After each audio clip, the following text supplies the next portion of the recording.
Abraham Lincoln के fail होने के बाद यूएसएस का एक और बॉक्सर स्ट्राइक ग्रुप वहां पर तैनात किया गया है। क्या अमेरिका यहां दिखाई दे रहा है कि वो महाशक्ति जिसके बारे में समझा जाता रहा कि उसको कभी भी, उसके खास तौर से जो बड़े ये नाम आपको सुनाई देते हैं, वो जेराल्ड फोर्ड हो, वो लिंकन हो, क्या असल में वो बड़े नाम भी यहां फीके दिखाई देने लगे हैं और अब इसीलिए उनको रिप्लेस करके इज्जत का और कचरा ना हो इसलिए दूसरी तैनाती होने लगी है क्या? लेकिन जरा मनीष झा के पास चलूंगा और आज के अपडेट्स आपकी निगाहों में, आपने वहां जो देखा और डिमोना साइट से क्या खबर आ रही है मनीष झा?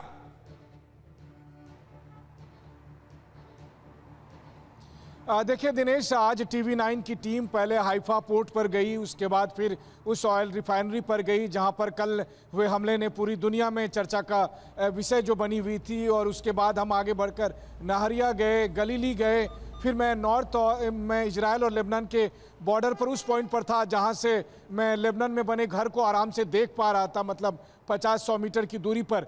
तो और उस बीच में लगातार ईरान की तरफ से या हिजबुल्लाह की तरफ से खास करके नॉर्थ इजराइल साइड में अटैक हो रहे थे और उसकी वजह से हालत ये बनी कि बार बार सायरन बज रहे थे। लेकिन जब आप डिमोना की तरफ, रोहित थोड़ा सा साइड हो जाइए, एक गाड़ी को पास होना है।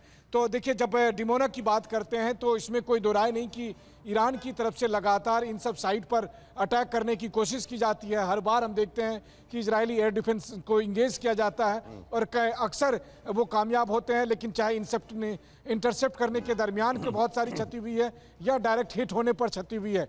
लेकिन हाँ, ईरान चाहता है कि वो डिमोना पर अटैक करे, लेकिन देखिए चाहे डिमोना हो, चाहे हैफा पोर्ट हो या फिर क्या मनीष आपको भी दिखाई दे रहा है ये क्लस्टर म्यूनिशन या जिसको सब म्यूनिशन कहते हैं, इस तरह की मिसाइलें जो निकलती तो एक हैं लेकिन जहां पर जाकर फटती हैं वहां कई हिस्से होते हैं और सब इंडिविजुअल बॉम्ब या मिसाइल बन जाते हैं। क्या इससे ज्यादा नुकसान हो रहा है क्या इजराइल को? आज हम क्लस्टर म्यूनिशन पर भी बात करने वाले हैं, लेकिन उससे पहले यह खबर बता दूं, मिडिल ईस्ट में रिफ्यूलिंग विमान की उड़ान बहुत हो रही है।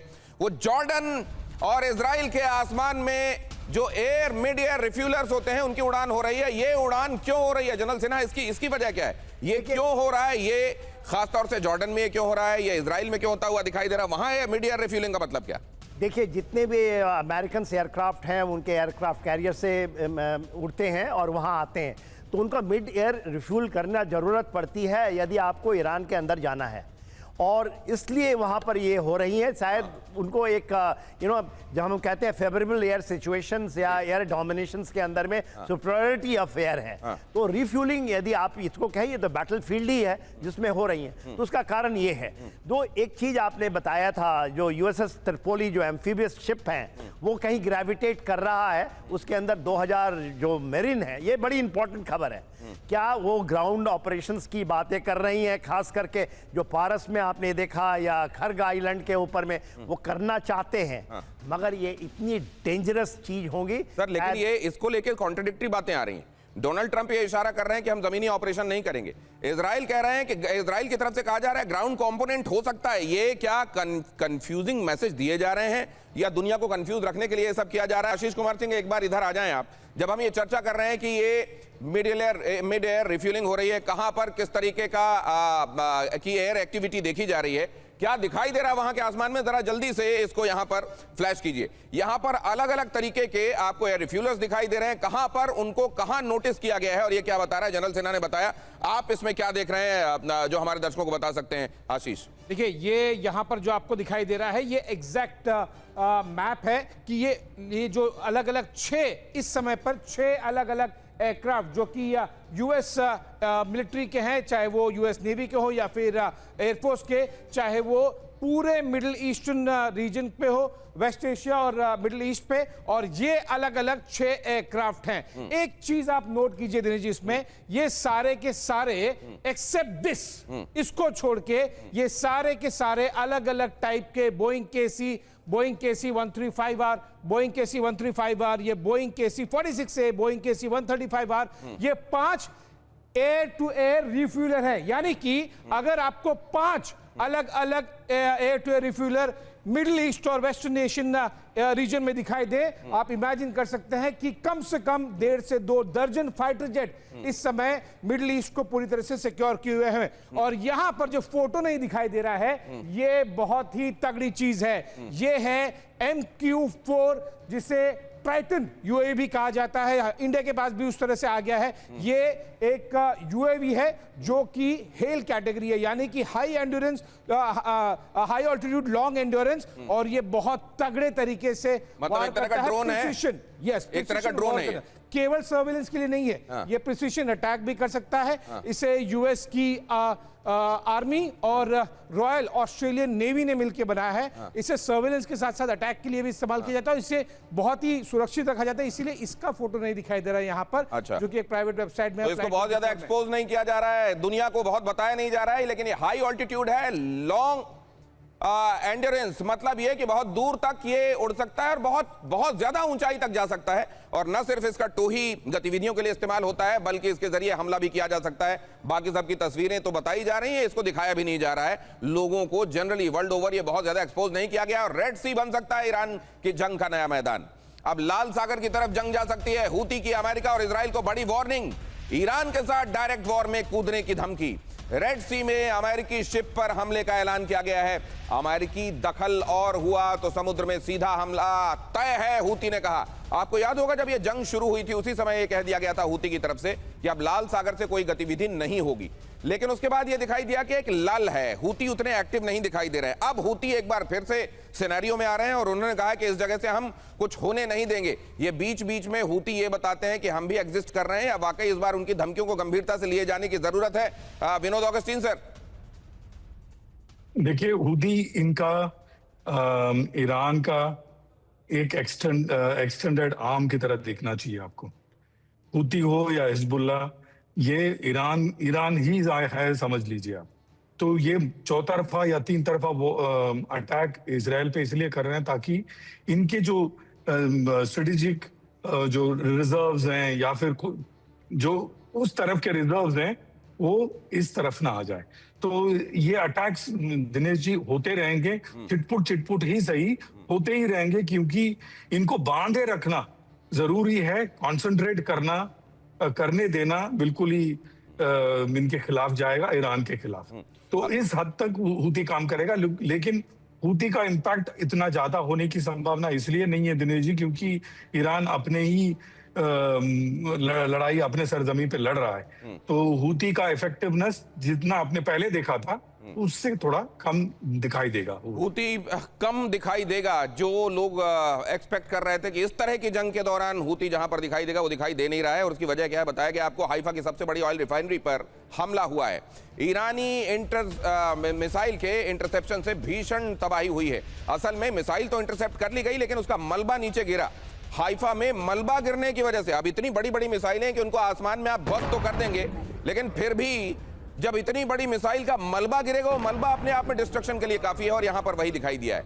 हमले में रिफाइनरी इंफ्रास्ट्रक्चर को बड़ा नुकसान हुआ है। अगर ये मिसाइल पूरी की पूरी जाकर गिरती तो जाहिर है बहुत बड़ा नुकसान होता। मिसाइल को इंटरसेप्ट किया गया, हवा में ध्वस्त किया गया, लेकिन मलबा ही अपने आप में काफी नुकसान करके चला गया। उसकी तस्वीरें आप यहां पर देख रहे हैं। इजराइल ने क्रिटिकल इंफ्रास्ट्रक्चर को सुरक्षित बताया है। बदान रिफाइनरी से इजराइल की 50% से ज्यादा फ्यूल सप्लाई होती है।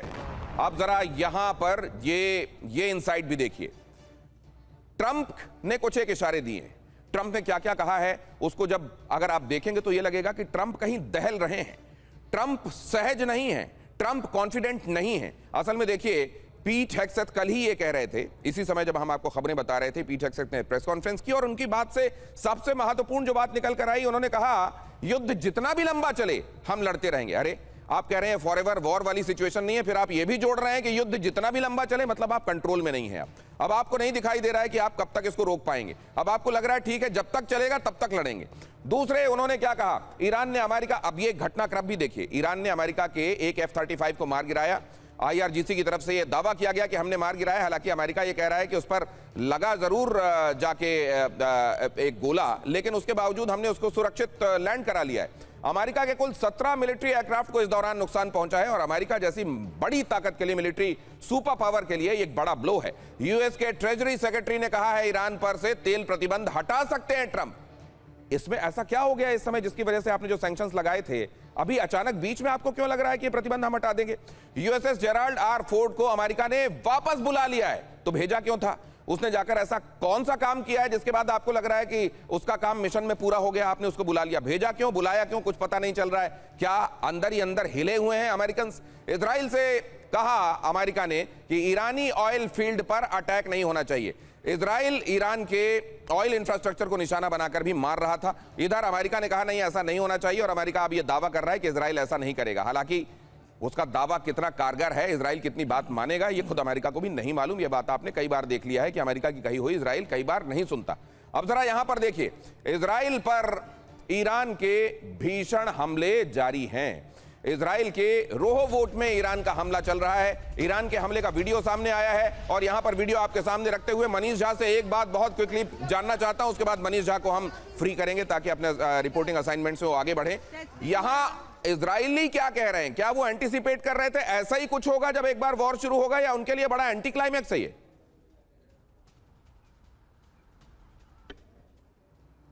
देखिए दिनेश, इजराइल का सोचना और बाकी दुनिया के सोचने में बहुत फर्क है। यहाँ पर ईरान उनके लिए वो दुश्मन है जो लगातार इजराइल के अस्तित्व को मिटा देने की धमकी दे रहा था, इसीलिए वो IRGC के या ईरानियन रिजीम के लीडरशिप को खात्मा कर रहा है और वो इस लंबे वॉर के लिए तैयार हैं। बाकी देशों के लिए जब ईरान के तेल गैस से जुड़े हुए प्लांट हो या फिर जो अरब देशों के प्लांट हो, वो उनके ग्लोबल सप्लाई चेन का हिस्सा हो सकते हैं, लेकिन इजराइल की नज़र में देखें तो ये सब कुछ IRGC के लिए पैसे कमाने का एक जरिया था, जिसकी वजह से IRGC ताकतवर हो रही थी। तो इसलिए जब आप इजराइल के लोगों से बात करें, और जैसा प्रधानमंत्री नेतन्याहू ने कहा कि हम तब तक नहीं रुकेंगे जब तक हम अपने उस गोल को अचीव नहीं कर लेते। और इनका गोल क्या है? इनका गोल यही है कि ईरान इस हद तक कमजोर हो जाए कि वो इजराइल के सामने दोबारा हमला करने का दुस्साहस ना कर सके। रही बात समय की, तो इजराइल के लिए यह युद्ध, बाकी दुनिया के लिए यह युद्ध 28 फरवरी को शुरू हुआ, लेकिन इजराइल के लिए यह युद्ध तो 7 अक्टूबर 2023 को ही शुरू हो गया था, जब उसने ईरान के ही प्रॉक्सी हमास के साथ पहले लड़ाई लड़ी, फिर हिजबुल्लाह के साथ लड़ी, फिर हुती के साथ लड़े, और अब जो मास्टर प्लेयर हैं ईरान, उसके साथ वो लड़ रहे हैं। जब तक इन सब का सफाई नहीं हो जाता, इजराइल लड़ता रहेगा, और अगर उसके लिए बाद में ग्राउंड ऑपरेशन की भी जरूरत पड़ेगी तो इजरायली तैयार है। मनीष बहुत महत्वपूर्ण बात बता रहे हैं, ग्राउंड ऑपरेशंस के लिए भी तैयारी है। बेंजामिन नेतन्याहू ने भी इसके संकेत दिए थे कि ग्राउंड कंपोनेंट भी शामिल होगा। ग्राउंड कंपोनेंट का मतलब क्या है? क्या उन्होंने कोई ऐसी बात कही है जिसमें उन्होंने रिवील भी किया है और बहुत सारी चीजों को छिपाया भी है, या कैटेगोरिकली बता दिया है कि ग्राउंड ऑपरेशंस आने वाले दिनों में होंगे? अगली खबर देखिए, ईरान के पलटवार से खौफ में नेटो ने इराक से अपना मिशन वापस लिया। सैनिकों की सुरक्षा के लिए मिशन वापस लिया गया। इराक में नेटो के 600 सैनिकों की तैनाती थी और उनको वापस आने के लिए कह दिया गया। जनरल सिन्हा, इस खबर के मायने अगले 20 सेकंड। देखिए, यदि नाटो ही अपने सैनिकों को बुला रहा है तो मेरे ख्याल से अमेरिका भी यही कहीं सोच रहा है, क्योंकि परिस्थितियां ऐसी बन गई हैं, उनका वहां टिकना बड़ा मुश्किल है। मेरे आकलन अनुसार जो एसिमेट्रिक वॉरफेयर का उन्होंने निकाला है, इतना खौफनाक है। यदि आप विदिन 6 घंटे के अंदर में कतार के रास लफान को 17% अपने मिसाइल से खत्म कर सकते हैं, तो वो कुछ भी कर सकते हैं पर्शियन गल्फ में। ठीक है, अगली खबर की तरफ ले चलता हूं। ईरान जंग में अमेरिका में फंड की कमी बताई जा रही है। ट्रंप ने $200 बिलियन की अतिरिक्त फंडिंग के लिए मांग की है। अतिरिक्त फंड मांगने का विरोध कर रही है कांग्रेस। प्रशासन ने संकेत दिया, रकम में तब्दीली और ज्यादा अब संभव नहीं है। अब क्या ग्राउंड ऑपरेशंस की तैयारी जो चल रही थी, वो ट्रंप ने अब बदल दिया है क्या वो विचार? अब जरा ये भी देखिए ट्रंप ने कहा क्या है। उनके कही हुई बातों के मायने समझने की कोशिश भी कीजिए। ग्राउंड फोर्सेस के बारे में पहले जो इशारे मिल रहे थे, क्या उन्होंने अब ये मन बदल दिया है? क्या कहा है ट्रंप ने, जरा वो देखिए। ग्राउंड फोर्स को कहीं नहीं भेजा जा रहा, ये उन्होंने कह दिया है। अभी सेना भेजने का कोई प्लान नहीं है। पहले की योजना क्या थी? ग्राउंड ऑपरेशन पर विचार कर रहे हैं, उन्होंने कहा था। ऑपरेशन के लिए सैनिक भेजने की योजना पर भी विचार हो रहा है। हजारों की संख्या में सैनिक भेजने पर विचार चल रहा है, उन्होंने कहा। USS त्रिपोली से बहुत सारे सैनिक भेजे जा रहे हैं। अभी जनरल सिन्हा ने आपको यह बात बताई। होर्मुज स्ट्रेट के आसपास ऑपरेशन की तैयारी भी की जा रही है। आपने यह भी देखा था कि US मरीन्स को वहां तैनात किए जाने की तैयारी हो रही थी। खर्ग आइलैंड पर भी कब्जे की तैयारी थी। फिर क्यों पीछे हट गए ट्रंप? ईरान में ग्राउंड ऑपरेशन आसान नहीं है। होर्मुज के युद्ध में सहयोगियों का साथ भी नहीं मिलेगा। आशीष, ये उहापोह चल रहा है या क्लियर है? दुनिया को यह मैसेजिंग दी जा रही है कि हम कहीं भ्रम में हैं? देखिए, नेटो का इस तरह से फोर्सेस को विड्रॉ करना इराक से क्लियरली ये इंडिकेशन है, ना केवल पूरे नेटो के कंट्रीज को बल्कि अमेरिका को भी, डोनाल्ड ट्रंप को, कि सोचेगा भी नहीं दूर दूर से कि नेटो या फिर बाकी जो अलायंस है उनकी वो किसी तरह से आपको सपोर्ट करने आ जाएंगे। इनफैक्ट एक छोटा सा अपडेट जरूर दर्शकों को दे दूं, अब से कुछ मिनटों पहले ही स्विट्जरलैंड ने सारे वेपन्स, नॉट दैट कि वो बहुत बड़े कोई वेपन मैन्युफैक्चरर है, पर it's a good indication, very strong indication, Switzerland ने अमेरिका को किसी भी तरह के वेपन प्रोडक्शन लाइसेंसिंग को सभी तरह से सस्पेंड कर दिया है। इसे आप मैसेज के तौर पर देखिए, एज आई सेड स्विट्जरलैंड कोई बहुत बड़ा मैन्युफैक्चरर नहीं है, लेकिन दो चार चीजें जो भी देता होगा ये एक बहुत बड़ा मैसेजिंग बहुत तगड़ी है। स्विट्जरलैंड ने कह दिया अमेरिका गैर जिम्मेदार है, उसको अपने हथियार नहीं दे सकते, सीधी सी बात ये कही गई है असल में। और तेल से बैन हटाने के बारे में कहा जा रहा है, उसके संकेत क्या है बहुत जल्दी से वो भी समझ लीजिए। असल में ये कहा गया है, आप जानते हैं, मैंने आपको बताया कि अभी अमेरिका की तरफ से इशारे मिल रहे हैं कि तेल से बैन हटाया जा सकता है ईरान के। क्यों किया जा रहा है ऐसा? तेल से बैन हटाने के संकेत मायने क्या है? प्रतिबंध हटाकर ईरान के भीतर उम्मीद जगाने की कोशिश है क्या? ईरान इस समय जो ये देख रहा है कि अब तो मिटने ही वाले हैं, चलो फिर दूसरों को भी पर्याप्त नुकसान पहुंचाकर हम मैदान में अगर नहीं रहेंगे तो कोई बात नहीं, लेकिन शहादत उसके बाद ही होगी। क्या इसलिए उसके अंदर उम्मीद जगाने की कोशिश है ताकि वो मरने का विचार, मारकर मरने का विचार छोड़ दे? पेजेश्कियान और अरागची को संदेश ये है क्या कि रिजीम नहीं बदलेंगे, तुम लोग बने रहोगे, कोई बात नहीं, तुम ही लोग चलाना, हम ईरान के तेल से बैन हटा रहे हैं। बातचीत की टेबल तक लाने के लिए माहौल बनाया जा रहा है क्या? क्या अमेरिका यह दिखा रहा है कि नहीं नहीं हम तुमको लेकर उतने क्रूर नहीं हैं, हम तुम्हारी इकोनॉमी को लेकर भी उतने क्रूर नहीं है, आओ बातचीत की टेबल के? क्या ये इशारे हैं? दुनिया भर में बनती अपनी विलेन वाली छवि, स्विट्जरलैंड विलेन, हम हथियार नहीं देंगे, क्या ये विलेन वाली छवि को सुधारने के लिए ऐसा किया जा रहा है? ये क्यों किया जा रहा है? हॉर्मुज से ईरान के साथ दूसरे कंटेनर्स के लिए भी सेफ पैसेज बन जाए, इसलिए ईरान से कहा जा रहा है कि आपके तेल से प्रतिबंध हम हटाने के बारे में सोच सकते हैं। प्रोफेसर राजन, बहुत क्विकली आपका असेसमेंट।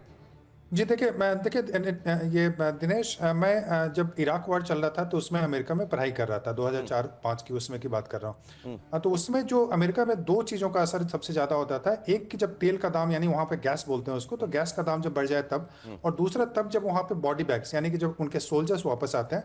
तो अभी क्या हुआ है कि उनके तेल के दाम काफ़ी ज़्यादा बढ़ चुके हैं, गैस का दाम बढ़ गया है, और इसके अलावा जो वहाँ पे जो डोमेस्टिक पॉपुलेशन है वो काफ़ी परेशान लग रही है। लगभग 60% जनता इनका विरोध कर रही है, और मिड टर्म इलेक्शन है, और प्लस कुछ जो अमेरिकी सैनिक हैं, जानते हैं 12-13 लोग वह भी मारे गए। तो ट्रंप को लगता है कि कहीं ना कहीं वो फंस जाएंगे, और इस कारण से वो थोड़ा सा रिलीज कर रहे हैं ताकि इंटरनेशनल प्राइस तेल का कम हो जाए। और एक और चीज हुआ है जो कि स्टॉक प्राइस होता है, जिसमें कि ट्रंप की कंपनी भी है, स्टॉक प्राइस काफी कम होता जा रहा है। तो इससे उनको लगता है कि पूरे वर्ल्ड का प्रेशर और अमेरिकन पॉपुलेशन का प्रेशर पड़ेगा, और इसी कारण तो ये बात तो साफ है कि दहल गए हैं ट्रंप। अब आगे देखिए जरा, ईरान का F-35 फाइटर जेट मार गिराने का दावा सामने आया है। F-35 को मार गिराने का वीडियो भी जारी किया है उन्होंने। सेंट्रल ईरान में हमले में इस F-35 को मारा गया। F-35 को मारना मतलब आज के सबसे आधुनिक फाइटर जेट को मार गिराना, और इसीलिए IRGC की तरफ से इसकी तस्वीरें भी जारी की गई हैं। लाइटनिंग 2 एयर डिफेंस सिस्टम से फाइटर जेट गिराया, ईरान ने यह दावा किया। यह बहुत बड़ा ब्लो अगर ऐसा हुआ है तो, हालांकि अमेरिका की तरफ से इस बात को स्वीकार नहीं किया गया। अब जरा देखिए, ईरान युद्ध में अमेरिका को बड़ा नुकसान हुआ है। अब तक अमेरिका के 16 से ज्यादा लड़ाकू विमान ढेर हुए हैं। ईरान के हमले में 3 F-15 फाइटर जेट ढेर हुए, 10 रीपर स्ट्राइक ड्रोन भी हमले में तबाह। ईरानी हमले में एक KC-135 भी ढेर कर दिया गया है।